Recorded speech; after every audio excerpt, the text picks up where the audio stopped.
देखो, हम में से बहुत सारे ऐसे लोग हैं जो अक्सर इस चीज़ का रोना रोते रहते हैं कि लोग हमारी कदर नहीं करते या फिर फलां ने उसकी कदर नहीं की, और हम ही अक्सर कहते हैं।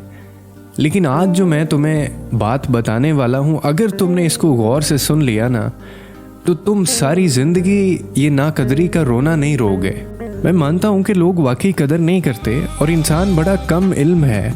वो कीमती चीज़ों की कदर अक्सर हाथ से जाने के बाद जानता है, और हम भी क्या गम लगाएं दिल से लोगों का कि वो हमारी कदर नहीं करते।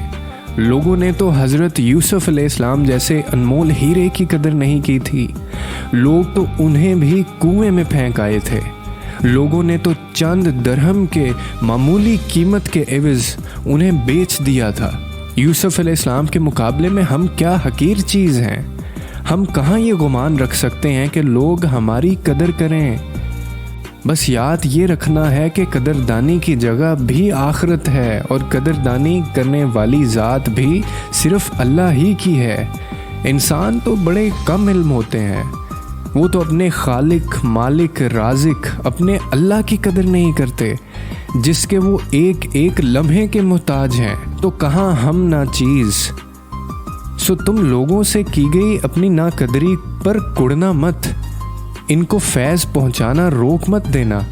अपने इखलास, अपने इखलाक और अपनी खूबियों से दस्तबरदार मत हो जाना, क्योंकि असल कदर व कीमत का तायन लोग नहीं करते, अल्लाह करता है।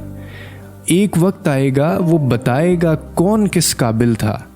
और देखो, एक बात ना तुम हमेशा याद रखना कि जब उसके यहाँ तुम कदर पा लेते हो ना, तो एकदम पैमाने उलट जाया करते हैं। गुलाम भी बादशाह बना दिए जाते हैं, मजलूम भी मुनसिफ बना दिए जाते हैं, और ज़मीन के गुमनाम भी ज़मीन व आसमां पर मशहूर कर दिए जाते हैं। तो बस तुम आज के बाद कभी भी नाकदरी का रोना मत रोना।